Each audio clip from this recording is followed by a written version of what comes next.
El tema para esta semana es la herencia de los levitas. La lectura bíblica, Josué capítulo 13, versos 32 y 30. Hermana Génesis, por favor. En el nombre del Señor. Esto es lo que Moisés repartió en heredad en los llanos de Moab, al otro lado del Jordán de Jericó, al oriente. Mas a la tribu de Leví no dio Moisés heredad. Jehová, Dios de Israel, es la heredad de ellos, como él les había dicho. Amén. Amén. A esta lectura bíblica yo le agregaría verso 14, que también nos habla ahí el contenido de la explicación del expositor bíblico. Y dice de la siguiente manera: pero a la tribu de Leví no dio heredad. Los sacrificios de Jehová, Dios de Israel, son su heredad, como él les había dicho. En la lección pasada quedamos que Josué se le encomienda la tarea de poder ya comenzar a repartir el territorio en los cuales ellos habían estado avanzando y conquistando. No todos los pueblos habían sido tomados, pero sí se podría decir que todo el territorio ya estaba en posesión de Israel. Y por lo tanto, Dios le dice a Josué: ¿sabes qué? Te quedan pocos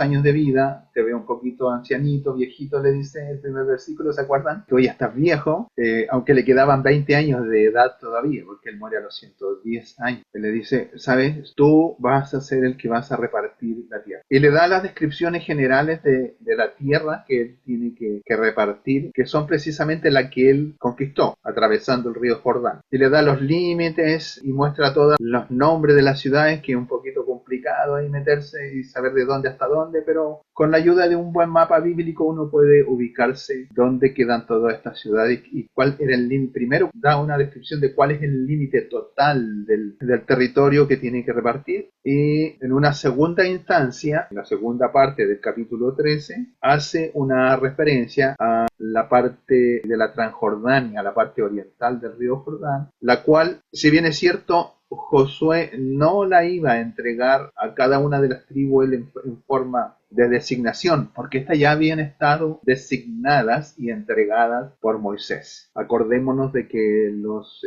guerreros, los hombres, habían hecho un compromiso con Moisés, diciendo: nosotros vamos a ir, vamos a ayudar en la guerra, vamos a ser parte de los guerreros. Cuando termine el conflicto, nosotros volveremos a nuestras tierras, a nuestras posesiones, que Moisés, esa parte de la Transjordania, Moisés las había entregado ya con sus límites, con sus designaciones y con sus fronteras. Un territorio bastante amplio, muy grande. Y encontramos aquí que Moisés, siempre lo hemos visto como líder, como el que guió al pueblo, pero aquí hay una faceta de Moisés que no la habíamos visto, que era como guerrero, él tomando posesión de esas tierras. El problema es que esas tierras, los dos reinos, que de Sehón y de Og, ambos eran gigantes, era una tierra de gigantes. Recordando un poquito, la escritora nos dice que Og, hay un pasaje bíblico que nos dice que su cama era de hierro y medía 9 codos de largo por 2 codos de ancho, es decir, medía 4,5 metros de largo y 1,80 m de ancho, la cama de gigante. Ya nos estamos encontrando aquí que el porte de todas aquellas personas, podríamos decir que llegaba casi a los 4 metros, ya, porque uno no es del mismo porte de la cama, un poquito más chico, bordeando casi los 4 metros. Nos imaginamos personas del doble del tamaño de uno. Ya Moisés ahí en esa faceta de guerrero, pero Dios les entregó esa tierra y fue repartida a las 2,5 tribus de la parte oriental. Pero nos encontramos aquí que cuando comienza el relato bíblico de la distribución de la parte oriental, el verso 14 que dimos lectura, dice una cláusula así, que se repite en los versos que tenemos ahora de estudio. Pero la tribu de Leví no dio heredad. Y el verso 33, más a la tribu de Leví no dio Moisés heredad. Y agrega como una gran frase que se repite a través de varios pasajes: Jehová Dios de Israel es la heredad de ellos, como les había dicho. Aquí entramos en un terreno en el cual la verdad es que cae de cajón la pregunta: ¿por qué no había partición de tierra para esta tribu de Leví? Si bien es cierto, este no es un estudio de toda la historia de la tribu de Leví, sino que solamente deberíamos centrarnos en el porqué, en respuesta del porqué esta pregunta. No podemos evitar hacer una mirada hacia atrás, hacia el pasado, y poder ir viendo algunas cositas acerca de la tribu de Leví y la importancia de por qué ellos no debían, no es que no se les entregó así arbitrariamente, no debían tener una porción de tierra. ¿Qué significaba las tribus de Israel tuviesen tierra? Significaba que ellos, ya cuando estuviesen asentados en su lugar, lo primero que iban a tener que hacer iba a ser derrotar a los enemigos que quedaban todavía en pequeños poblados, asentados en los territorios que a ellos se les había asignado. Iban a tener que salir a la guerra para tomar totalmente el territorio que a ellos se les había asignado. Esto fue una labor ardua que duró muchos años. Algunos no lograron echar a los enemigos, por ejemplo la tribu de Dan, ellos nunca lograron echar a los filisteos de su tierra y después se cambiaron de lugar. Hay de lugar geográfico distinto a la tierra que a ellos se les había asignado. El tener y ser poseedores de una porción de tierra les iba a ocupar tiempo. Y ya cuando estuviesen asentados y cuando estuviesen en paz, se iban a dedicar a sus labores para sobrevivir, para subsistir. Ellos iban a estar, los que eran agricultores, iban a estar labrando la tierra. Los que se dedicaban a la ganadería iban a estar preocupados de sus ganados. Debían estar constantemente recorriendo la tierra para que no hubiese invasión de sus territorios de posibles enemigos que pudiesen haber quedado en el territorio. Por lo tanto, la tarea de ellos, la labor de ellos era dedicarse a sus posesiones, a su trabajo, a su prosperidad personal. Pero la tribu de Leví tiene una historia pasada que no le impedía a ellos dedicarse a estas labores. Lo que a ellos les impedía realmente era que habían sido designados y apartados de una manera especial por Dios para otras labores, para otros ministerios. Yo no sé si ustedes alcanzaron a leer las citas de referencia, pero ellas nos dan luz, nos dan indicio acerca de lo que había precisamente en relación al trabajo que ellos hacían. Los levitas tampoco iban a quedar sin un lugar donde vivir, porque ellos tenían que vivir en algún lado. No necesariamente significaba el que no tuvieran heredad, el que no tuvieran tierra, iba a significar que ellos no iban a vivir en ningún lado o iban a estar de allegados. No, varios capítulos más adelante, si no me equivoco, de Josué, vamos a encontrar que a los levitas se les designa, se le entregan ciertas ciudades, lugares de residencia que están esparcidos por todo Canaán y por toda la región oriental. Es decir, en todo el territorio iban a haber ciudades en las cuales los levitas iban ellos a estar viviendo. Y esto lo encontramos de una forma muy especial y lo vamos a estar a lo mejor repitiendo un par de veces durante este rato, que fueron 48 ciudades. 48 ciudades les fueron entregadas a los levitas para que ellos pudiesen vivir. No solo la ciudad, eran ciudades muralladas, no solo las ciudades, sino que dice también los ejidos. El ejido es la parte de tierra alrededor de la ciudad. Es decir, según algunas medidas que se podrían obtener ahí de esos ejidos, eran alrededor de 900 metros a la redonda, por todo, donde ellos también podrían mantener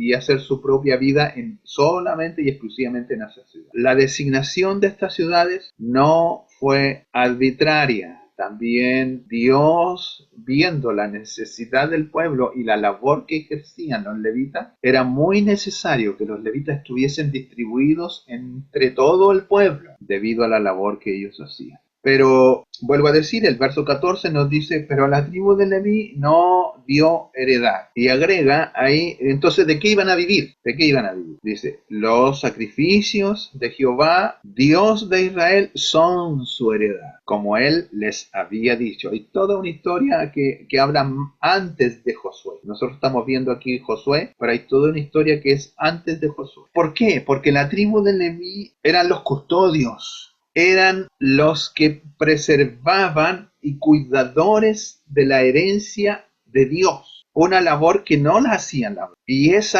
trabajo, que era un trabajo espiritual, que era además un trabajo físico, un trabajo relacionado con todo lo que era el sistema sacrificial, que ya eran los encargados, además de ser los guardadores y los enseñadores de la ley. Por lo tanto, su tiempo estaba totalmente dedicado a esas labores. Ya vamos a ver por qué. Todas las demás tribus, según el verso 14, tenían la obligación de proveer para ellos el sustento, el alimento, que era entregado de dos formas: por medio de lo que podían tomar de todos los sacrificios que se hacían. Acuérdense que habían ciertas partes del animal que se podían tomar y eran para los sacerdotes, otros sacrificios eran enteramente quemados, y además cuando llevaban las primicias, cuando llevaban las ofrendas, quedaban en poder, una parte quedaba en poder de los sacerdotes, y eso les servía como alimento. Aparte de eso, el 10% de toda la producción agrícola, el 10% de todos sus animales, según el nacimiento anual, la producción agrícola era anual, también ellos tenían que llevar para el sustento de los sacerdotes, no solamente de una familia, sino de una tribu, y una tribu era compuesta por distintos clanes. Por lo tanto, eran muchas personas las que, no solamente una, eran muchas familias las que tenían que sobrevivir y subsistir. Ahora, este era el privilegio, lo vamos a llamar así entre comillas, que Dios le estaba dando a esta tribu. Abstraerlos del trabajo material para que ellos se dedicaran a un trabajo de un privilegio y una responsabilidad especial que había sido designada para esta tribu sacerdotal. Ellos, vuelvo a redundar, ellos tenían la responsabilidad de enseñar al pueblo la vida y la dependencia de la confianza en Dios. Ellos no eran solamente enseñadores, sino que ellos practicaban con el ejemplo todo lo que estaban haciendo. Esta dependencia de Dios no era algo para solamente estarlo hablando, estarlo predicando, estarlo enseñando. Era su estilo de vida. Esta es la diferencia. No es que ellos se obligaran a vivir de cierta manera porque Dios así lo había dicho, sino que era su estilo de vida. Era su forma de ser. Era una relación más íntima con Dios. Y también vamos a estar viendo por qué esta tribu fue escogida para tener esta relación con Dios. Nunca aquí los levitas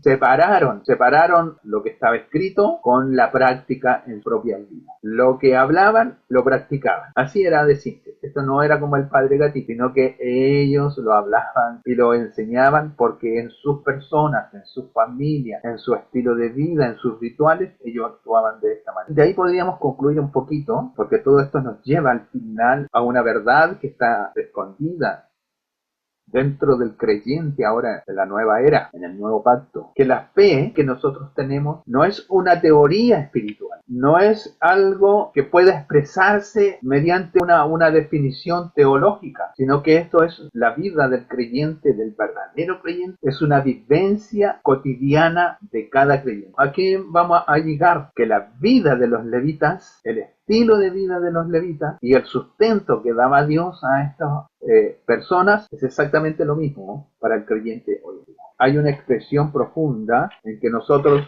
vemos la gloria de Dios en medio de nosotros, marcada de una forma tan especial. Y podemos nosotros mirar aquí exactamente esta profundidad, que como una familia fue separada, como la historia, estos hombres, que su pasado no era como muy alegre de contar, pero Dios los escogió, Dios los separó y Dios los consagró para un tiempo y un momento especial. Como un hombre, Leví, tenía una mancha fea en su pasado como hombre, ¿cómo podía convertirse él en el origen de una tribu destinada a la pureza y al servicio divino? Ya vamos a estar viendo de qué se trata esto. Y también vamos a ver aquí cuando Jacob en su lecho de muerte llama a sus hijos para darle una bendición, pero Leví, en vez de recibir una bendición, podríamos a lo mejor decir que recibió una maldición. Lo que había sucedido, la mancha negra que había tenido Leví, era que él con su hermano Simeón habían vengado la deshonra de Dina. El príncipe de Siquem se había enamorado de ella, la convenció y la obligó prácticamente a tener intimidad con él. Esto a estos dos hermanos le pareció pero tremendamente mal, Simeón y Leví. Y ellos urdieron un plan. para poderse vengar. Al final todos nosotros conocemos esa historia, como ellos les dicen, ¿saben qué? La verdad es que si ustedes quieren ser parte de nosotros tienen que circuncidarse, y cuando ellos estaban en el tercer día con el mayor dolor, llegaron allá y los mataron a todos. Esa fue la sombra oscura. Entonces Jacob, recordando esa masacre en su lecho de muerte, le declara a Leví, a cada uno de sus hijos, Jacob le da una bendición y además los compara con un animal o con un ave. Ustedes pueden leer este pasaje muy especial. Jacob probablemente se acordó de esa masacre de Siquem y le dice a Leví y a Simeón que serían ellos dispersados entre las tribus de Israel. Aquí todavía no había ni luces de que Leví iba a ser como apartado para ser el que llevaba las cosas sagradas. Y de una manera muy especial, proféticamente Jacob hablando acerca de que ellos no iban a tener tierra, iban a ser dispersados en la tribu de Israel. Y precisamente es lo que les sucedió a ellos, porque ellos vivieron entre las 48 ciudades que les fueron distribuidas entre toda la tierra. Entonces el designio divino toma su destino en la dispersión de estas familias. Está hablando a futuro, porque aquí está Jacob, le está dando la bendición a su hijo Leví y Simeón, a ellos, pero los que en el tiempo de Josué, aquí en el capítulo 13, ya habían fallecido que rato estos personajes. Eran los descendientes los que quedaban de la tribu de Leví. En lugar de ser una condena, esta dispersión que profetizó Jacob para los levitas entre todas las tribus de Israel, esto se convertiría como en la clave para que hubiera una transformación en que ellos de ser homicidas se convierten en ser guardianes del culto de Leví. Esto nos habla, mire, de la gracia de Dios. Esto nos habla de cómo Dios puede tomar a un hombre malvado y retorcido y usarlo en su gloria y en su eternidad. Entonces estas palabras de Jacob sobre ellos fueron como una profecía sobre su futuro para ser siervo de Dios. Todas las demás tribus iban a recibir herencia. Los levitas serían esparcidos en toda la nación, en las distintas ciudades. ¿Por qué? Porque ellos iban a servir, aquí nos estamos adelantando un poquito, iban a servir en el tabernáculo. Y la misión de ellos era asegurar la pureza y la espiritualidad de Israel. Este destino se convertiría en una de las más altas ondas. Entonces encontramos que entre todas las tribus de Israel, los que estaban más cerca de Dios, que eran los intermediarios, los que eran los mensajeros, los que eran los que debían oficiar los ritos sagrados, la tribu de Leví. No eran las otras tribus, era la tribu de Leví. ¿Pero por qué se le dio esta honra? La verdad es que los eventos en la vida de Leví, en su viaje al destino sagrado, ocurrieron varios eventos que lo llevaron a ellos a tomar acciones en su vida personal. Ellos tenían dentro de su identidad como celo, porque el que hayan vengado, hayan tomado venganza sobre los que habían ultrajado a su hermana, ya esto era como un celo para él. Y encontramos que en el andar del tiempo, pasando muchos años, habiendo ellos como hijos de Jacob migrado a Egipto, estando 400 años en Egipto, volvieron, salieron, y todos conocemos la historia del Éxodo, pero ahí en el Éxodo ocurre algo especial en que la tribu de Leví echa mano de una promesa de grandeza. Todos nosotros nos acordamos de lo que sucedió con el becerro de oro. Mientras Moisés no estaba, los israelitas levantaron un becerro de oro. La tribu de Leví, me atrevo a decir que ellos no participaron, ellos no hicieron nada. Tal vez se opusieron fuertemente a que lo hicieran. Pero cuando la mano de Dios, cuando el veredicto de Dios vino sobre ellos, algo sucedió. Cuando Moisés dijo, ¿quién está del lado de Dios? Ellos fueron los primeros en ponerse del lado de Dios y del lado de Moisés. Entonces vamos viendo cómo se va forjando en la identidad de los levitas algo que tienen como una inclinación natural acerca de preservar las cosas correctas, a preservar el orden correcto. Los levitas obedecieron aquí el compromiso y la orden de Dios por medio de Moisés de castigar a los israelitas, de aplicar la ira. Sacaron sus espadas y empezaron a matar. Este acto de devoción selló el destino de la tribu de Leví. Quiero que ustedes, no quiero alargarme mucho en toda la explicación, pero si buscan el libro de Números, capítulo 18, vamos a encontrar allí la explicación de todo lo que sucedió referente a la tribu de Leví. Números, capítulo 18, que está como referencia también para parece. Pero allí en el Números capítulo 18 habla acerca de toda esta elección especial para un sagrado servicio que ellos tenían que hacer. Jehová dijo a Aarón: tú y tus hijos y la casa de tu padre contigo llevaréis pecado del santuario. Tú y tus hijos contigo llevaréis el pecado de vuestro sacerdocio. Le está hablando a Aarón, pero le dice a la casa y todo lo de la casa de tu padre. ¿Quién era la casa de los padres de Aarón? Leví. Mire, le voy a poner una cosita aquí. Leví tuvo 3 hijos: Gerson, Coat y Merari. Todos los descendientes de Leví, con sus distintos clanes, se van formando, con los hijos se van formando padres de familia y padres de clanes. Los primeros 3 eran los Gerson, Coat y Merari. Ellos a su vez tuvieron hijos, y los hijos también eran levitas. Todos estos eran levitas, porque eran descendientes de Leví. Y de Coat tenemos a Amram, que es el que más nos interesa, y a Izar, ¿ya? Merari también tuvo hijos, pero aquí Amram e Izar nos interesa a nosotros porque Amram tuvo a Aarón, a Moisés y a María. A Aarón, Moisés y a María. Aarón tuvo 4 hijos: Nadab, Abiú, Eleazar e Itamar. Todos los descendientes de los demás clanes eran parte de la tribu de Leví en sus distintos clanes. Entonces aquí hay algo como muy especial. Hay una definición que Dios le está haciendo cuando Moisés, aquí estábamos hablando de Moisés, cuando estaban al pie del monte Sinaí y ellos levantan un becerro de oro. Fíjese, ¿quiénes son los que se ponen del lado de Jehová Dios y de Moisés? El resto, aquí no está a la descendencia de los demás, pero el resto de los demás hijos de los 3 hijos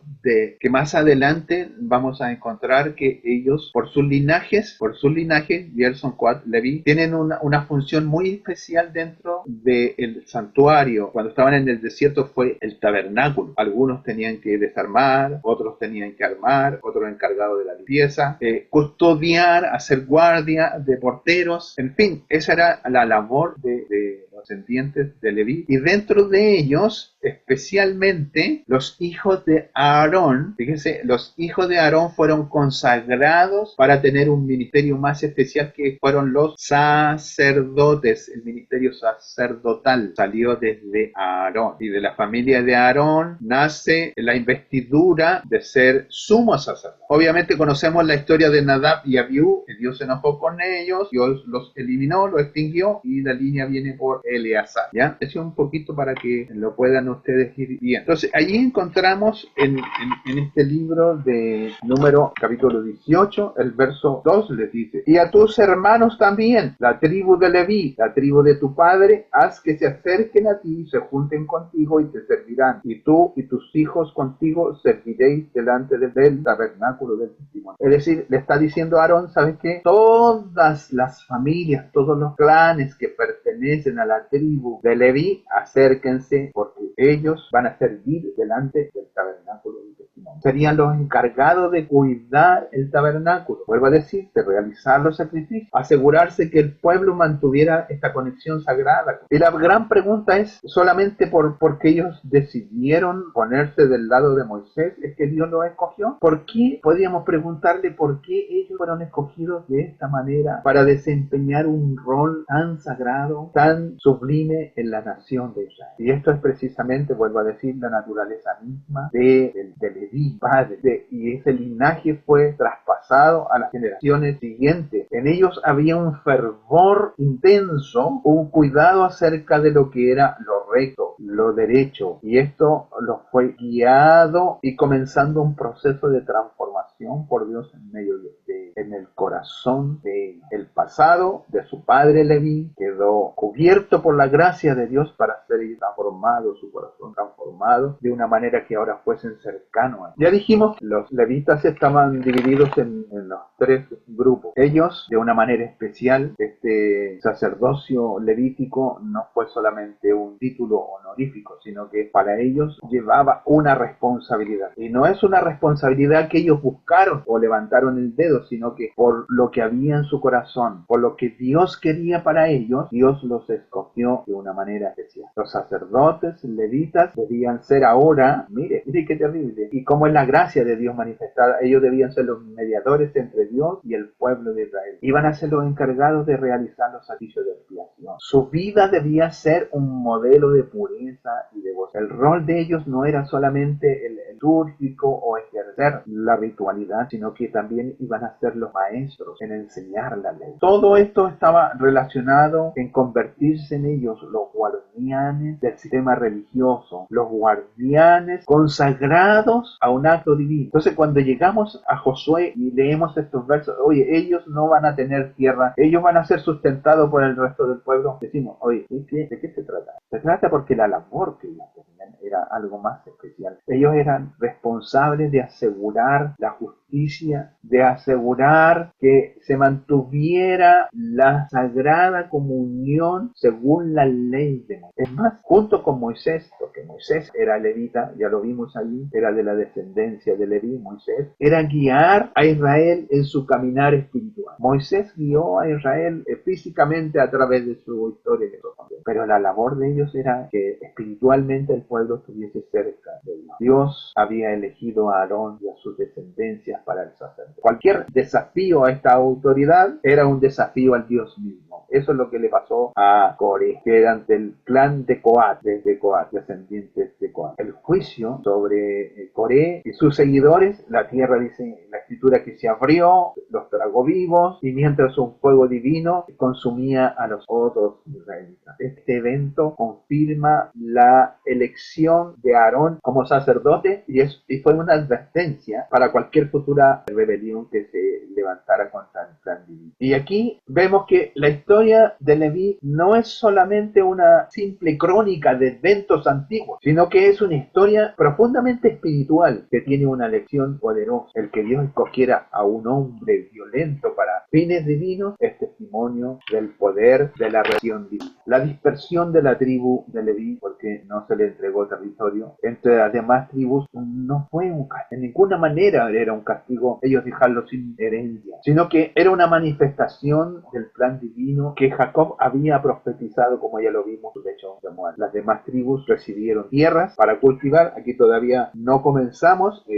Josué capítulo 13 solamente recibe la orden, pero más adelante, en los capítulos que siguen, hasta el final de Josué, vamos a encontrar que hay un reparto de tierras, tribus de Israel. Esta dispersión de las familias por clanes de la tribu de Leví entre todas las tribus de Israel, vuelvo a decir, no fue un castigo, sino que una manifestación del plan divino que había sido profetizado cuando Jacob estaba en su lecho de muerte. Las demás tribus recibieron tierra para cultivarla. Las ciudades de los levitas que ellos recibieron, ¿en qué se iban a convertir? Se iban a convertir en centros de enseñanza de la ley. Además, en esos lugares iban a ser como el lugar clave de reunión, como un centro espiritual, para ellos ser guías espirituales de cualquier problema que hubiera. De esas 48 ciudades, vamos a ver más adelante, que 6 de esas ciudades se convirtieron en ciudades de refugio. Más adelante vamos a estar estudiando qué son las ciudades de refugio. La falta de tierra hacía, por supuesto, que el sustento alguien no te lo tenía que dar. Como ya lo hemos leído, el pueblo tenía que contribuir con sus ofrendas, con la 10ª parte de todo lo que ellos entregaran. El pueblo iba a ser para el sostenimiento de las familias. Y así encontramos que a través del desierto ellos fueron elementos útiles, personas consagradas enteramente, separados por Dios. Y a lo que me quiero referir, le voy a mencionar el pasaje Números 8 del 14 al 19. Esta es la razón especial y principal por qué la tribu escogida, la tribu de Leví. Acá lo tengo, hermano. Ya, por favor, del 14 al 19. En el nombre del Señor. Así apartarás a los levitas de entre los hijos de Israel, y serán míos los levitas. Después de eso vendrán los levitas a ministrar en el tabernáculo de reunión. Serán purificados y los ofrecerás en ofrenda, porque enteramente me son dedicados a mí los levitas de entre los hijos de Israel. En lugar de todo primer han nacido. Los he tomado para mí en lugar de los primogénitos de todos los hijos de Israel, porque mío es todo primogénito de entre los hijos de Israel, así de hombres como de animales. Desde el día que yo hería a todo primogénito en la tierra de Egipto, los santifiqué para mí. Y he tomado a los levitas en lugar de todos los primogénitos de los hijos de Israel. Y yo he dado en don los levitas a Aarón y a su hijo desde entre los hijos de Israel, para que ejerzan el ministerio de los hijos de Israel en el tabernáculo de reunión y reconcilien a los hijos de Israel, para que no haya plaga en los hijos de Israel al acercarse los hijos de Israel al santuario. Ya, mire, está media complicada la lectura, pero está muy fácil de entender. Súper fácil, mire, ya. Vamos a analizarlo. Esta es la razón principal de todo el objetivo de Dios. Yo creo que aquí Dios cambió los planes. Él siempre tuvo la idea de tener apartadas cierta cantidad de personas para que fuesen consagradas para oficiar todo el sistema de sacrificios y de rituales. Eso sí, Dios lo tenía en mente y que siempre iba a ser así, que iba a haber un sistema de sacrificio, de expiación, de ofrenda, y iban a haber personas encargadas de eso. Y de acuerdo a este pasaje, mire lo que dice. ¿Quiénes iban a ser? Iban a ser los primogénitos de la casa de Israel. De entre todas las tribus, Dios iba a idear una forma logística para poder tomar a los primogénitos y prepararlos para este ministerio, hacer lo mismo que hacían los levitas. Pero a causa de lo que sucedió con el becerro de oro, todos quedaron excluidos, todos. Y este ministerio que correspondía a los hijos de los primogénitos, a los hijos primogénitos de todas las tribus de Israel, es traspasado a la tribu de Leví, porque ellos son los primeros que salen adelante a expresar su verdad respecto de ponerse del lado de Dios. Esto es como especial, como Dios va cambiando los planes y los eventos de la historia para llegar al propósito que Él quiere. Y de paso, Dios tomó a estos eventos, aunque estaba todo en el designio de Dios. Aquí no podemos decir que Dios cambió de plan, estaba todo en el designio de Dios. Dios especialmente toma a estos hombres para este ministerio especial, de ser los portadores de un trabajo muy, muy, muy especial. Entonces la labor que ellos tenían era una labor muy ardua. Y además dice, ¿por qué sucede esto? Ahí en el mismo verso usted le dijo, para que no haya plaga en Israel. Uno de los últimos versos dice, para que no haya plaga. O sea, mientras se mantenga el culto a Dios, mientras se mantenga la ritualidad, mientras se mantenga la consagración, mientras se mantenga toda esta cercanía de los sacrificios, no iba a haber plaga en Israel. Y así encontramos a través de la Escritura que mientras el pueblo sostenía económicamente a esta tribu, ellos podían estar. Pero cuando ellos fueron llevados cautivos a Babilonia, no había quien sostuviera a esta tribu. Y ellos tuvieron que salir a trabajar. Tuvieron que ir a ganarse el sustento. No había templo, no había actividad, no había culto, no había sacrificio, no había nada. Por lo tanto, ellos tenían que salir a ganarse el sustento por sus propias manos. ¿A qué vamos con esto? Que vamos de una forma muy especial. Dios ha tomado y ha apartado a estos hombres para una labor extremadamente especial. Y no era una labor poca, era una labor ardua que requería días y días y días. Hermano Samuel, ¿sí? yo no sé si es un dato muy relevante, pero es como estaba leyendo todo el capítulo 8, del 23 hasta el 26, hasta el 24, no, hasta el 25. Dice, luego habló Jehová a Moisés diciendo, los levitas de 25 años arriba entrarán a ejercer su ministerio en el servicio del tabernáculo de reunión, pero desde los 50 años cesarán de ejercer su ministerio y nunca más lo ejercerán. Servirán con sus hermanos en el tabernáculo de reunión para hacer la guardia, pero no servirán en el ministerio. Así harás con los levitas en cuanto a su ministerio. Precisamente era lo que venía ahora, el tema que lo iba a tocar. Justamente lo iba a tocar. Se me adelantaba. Sí, efectivamente. 5 años de preparación, 5 años de estudio para entrar al ministerio. Todo esto nos da pauta. 5 años para entrar al ministerio. Y su ministerio duraba 20 años. Solamente 20 años. De los 30 a los 50. 50 era el tope. De ahí no podían, pasado esa edad, ellos no podían más ejercer ninguna labor relacionada con el tema sacrificial. Debían retirarse y ser,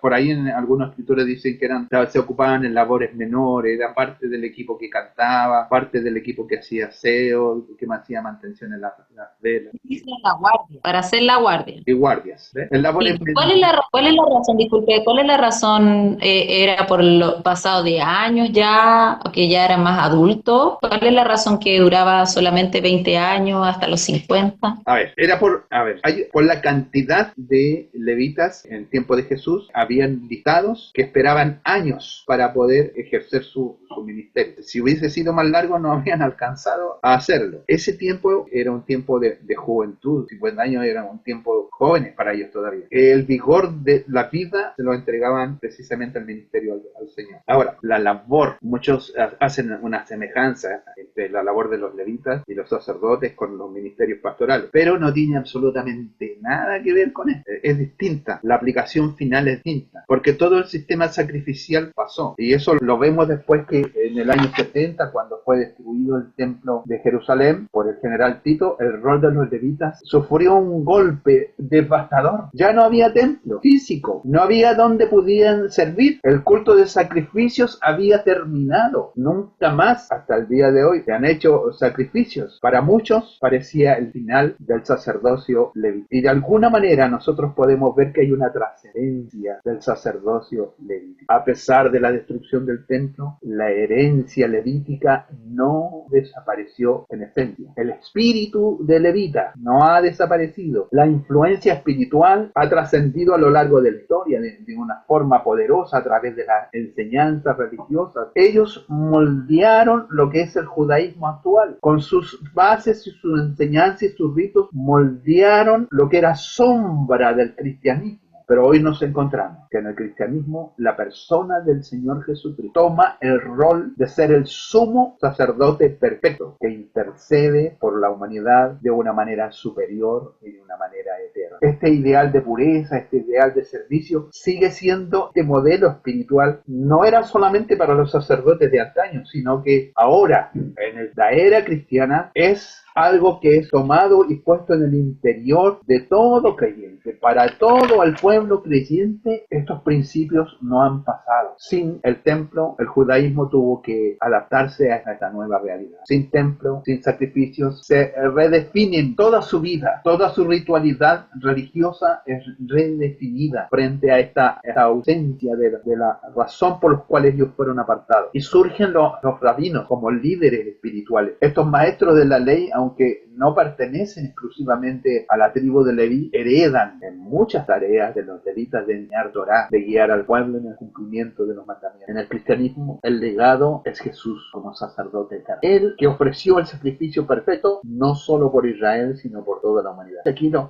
roles, las funciones, las sombras cobran vida en lo que era un sistema muy especial en su tiempo, muy elevado, podríamos decirlo, al tema de santidad en su tiempo. Hoy pasó, hoy ya no hacemos esos sacrificios, hoy ya no acarreamos los elementos de un tabernáculo por el desierto, hoy no tenemos un templo físico en el cual entrar a llevar los productos de nuestra tierra, de llevar primicias, no hay, porque ya ese sistema quedó pasado. Hay una nueva era de gracia que se ha establecido en el nuevo pacto. En este contexto, el sacrificio por los animales, esta sombra de los sacrificios, Cristo lo hace perfecto todo, allí en la cruz del Calvario. Él es un acto redentor definitivo. Mire lo que sucede. Los israelitas, por medio de los sacrificios, y los levitas ejerciendo como intercesores, ellos presentaban los sacrificios constantemente, diariamente, para poder ejercer esta labor. Pero ahora aparece Jesús que era de la tribu de la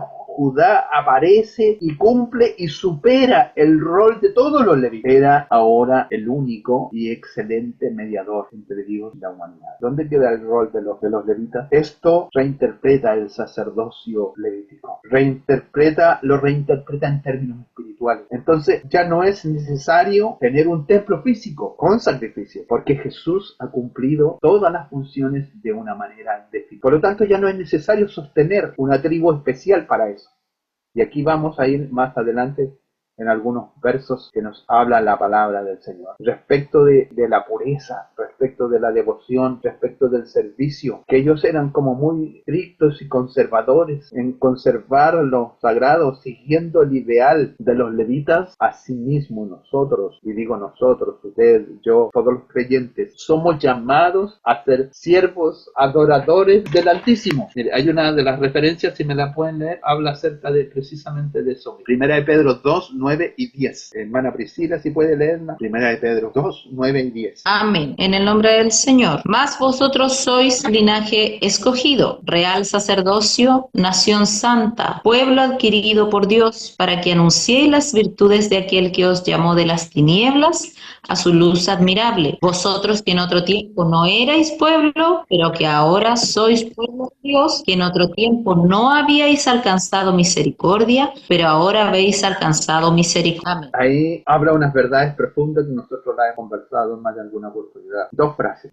Vosotros sois real sacerdote. Real sacerdote. De alguna manera especial, el que Cristo haya asumido de papel la labor de ser el sumo pontífice, nos convierte a todos nosotros, a todos, en ser ejecutores de las mismas labores que nos debían, de preservar la pureza, de lo que es la ritualidad y de lo que es acercarnos al trono de Dios, en cuanto a que la gracia de Dios sea sobre el hombre impío y el pecador. Hemos sido llamados a un servicio especial por Dios, especialmente no ofreciendo, en realidad el pasaje bíblico que estamos estudiando es precisamente por eso. Los levitas no debían tener una porción que los atrayera de sus deberes religiosos y debían ser mantenidos por la gloria de Dios. El Nuevo Testamento nos habla y nos hace referencia a ninguna cosa de que podamos estar funcionando bajo el sistema o bajo la maquinaria levítica. La ley es sombra de lo que está viniendo. El sistema levítico era temporal, sus preceptos, sus estipulaciones eran para satisfacer las necesidades en las que estaban nominadas, pero esas necesidades ahora son convertidas en una relación personal con Dios. Este verso nos reporta cuán importante es nuestra vida, es nuestra relación con Dios. Al igual que la tribu de Leví, que estaban relacionados profundamente en el quehacer con Dios, nosotros hoy como creyentes debemos buscar a Dios, debemos adorarlo con todo nuestro corazón, creyendo que Él es nuestra herencia. Miren lo que dice el Salmo 16, verso 56. Dice: ¿a quién tengo yo en los cielos sino a ti? Y fuera de ti nada deseo en la tierra. Lo cantamos esa alabanza. Mi corazón y mi carne desfallecieron, mas la roca de mi corazón y mi porción es Dios para siempre. Como seres humanos nos debilitamos, vemos el futuro a veces incierto, pero para el creyente debemos estar confiados de que todo está en la mano de Dios. Todo nuestro sustento futuro está en las manos del Señor, para todo nivel, para el laico, para el pastor, para los dirigentes. El futuro, la porción y la herencia es Jehová. Él debe ser nuestra roca en que nos tomamos. El Salmo 73 también es un levita, es Asaf, es cantor. Él mira y dice: oye, el impío florece, mi alma se angustia, él tiene todo lo que quiera, pero yo me he esforzado por servir a Jehová, he guardado sus preceptos y estoy pasando miseria y desdicha. Pero ¿sabe cuándo viene la verdadera mirada interior hacia él? Pero yo me alegré cuando yo pude entrar al atrio, a la casa de Jehová y adorarlo. Salmo 73, léalo. Es una relación profunda entre el impío y el que sirve a Dios, pero al final el que se lleva la mejor parte, a pesar de que no tiene nada material en este mundo, el que se lleva la mejor parte es el que ha asimilado todas las enseñanzas de las levitas y los lleva en su corazón. En un mundo donde la posesión y donde las riquezas marcan el valor de la vida, el ejemplo de la tribu de Leví nos invita a redescubrir el verdadero significado de la herencia, su dedicación a Dios. La renuncia a los bienes materiales nos muestra que la verdadera riqueza se encuentra en la intimidad con el Creador. Al abrazar a Dios como nuestra herencia, encontramos un propósito que trasciende lo terrenal, y esto da a luz paz y alegría que ningún tesoro de este mundo puede ofrecer. En Él encontramos todo lo que nosotros necesitamos. Somos parte del llamado a la grandeza. Ahí, para ir concluyendo, Se nos pasó la hora rápidamente. Vamos a leer el texto bíblico. Está en Romanos 12:1 y dice así de la siguiente manera: así que, hermanos, os ruego por las misericordias de Dios que presentéis vuestros cuerpos en sacrificio vivo, santo, agradable a Dios, que es vuestro culto racional. Así que os ruego, hermanos, por la misericordia de Dios, que presentéis vuestros cuerpos en sacrificio vivo, agradable a Dios, que es vuestro culto racional. Es decir, nos está diciendo de una manera especial allí: vivamos de acuerdo a los principios levíticos, y que nuestra porción, como lo dice el 18:20, número 18:20, y Jehová dijo a Aarón: de la tierra de ellos no tendrás heredad, ni entre ellos tendrás parte. Yo soy tu parte y tu heredad en medio de los hijos de Israel. Mire, eso es lo que nos está diciendo el Señor a nosotros hoy día, los creyentes. Es lo mismo que les dijo a la tribu de Leví: yo soy tu porción, yo soy tu parte. Es decir, Jesús es la porción de mi vida, Jesús es mi heredad, Jesús es mi tierra en la cual yo debo caminar. Qué importante es aprender lecciones acerca de el Leví. Y es por eso que ellos no tenían tierra, ellos no tenían sustento material en la cual ellos lo produjeran. Dios era el proveedor. Así hoy día nuestra confianza debe ser en el Eterno. Así que el Señor nos bendiga. Para otro día vamos a analizar más en detalle algunos pasajes bíblicos, pero lea Números, Números capítulo 18. Hay otros capítulos más que nos hablan acerca de esto y están en las referencias. Lea todas las referencias, que están bien interesantes. Todas las referencias del Números capítulo 3, Números capítulo 8. Lea todo el capítulo 18 de Números. En Deuteronomio capítulo 10 también, cómo Dios les va reforzando acerca de esta confianza en que el legado es especialmente entregado a la tribu de Leví. Y no olvidarnos que este ministerio que había sido dado para todas las tribus, hoy día retorna a nosotros, para que nosotros podamos ser ministradores delante de Dios. Fue un legado exclusivo para la tribu de Leví, que le fue quitado a los primogénitos, pero hoy día nosotros somos esa herencia y Dios es nuestra herencia. ¿Alguna pregunta? El Señor les bendiga. Les dejo ahí harto para que estudien, mediten. Hay que sacar lecciones muy profundas. Hay muy bonita aquí, muchas lecciones, pero la principal es que nuestra porción y nuestra herencia es Jehová. Nuestra porción ahora es el Señor Jesús. Teniéndolo a Él, lo tenemos todo. Aunque en este mundo, como el Salmo 73, no tengamos nada, veamos esta diferencia entre el injusto y el impío. Un abismante abismo económico, pero el Asaf entró al atrio de Jehová y encontró lo que su alma era, lo que desea. Tenemos la mejor paz, nuestra porción es el Señor. Que el Señor les bendiga. Hermana Priscila, ¿nos puede despedir con una bendición al Señor? Amén. Cerramos nuestros ojos.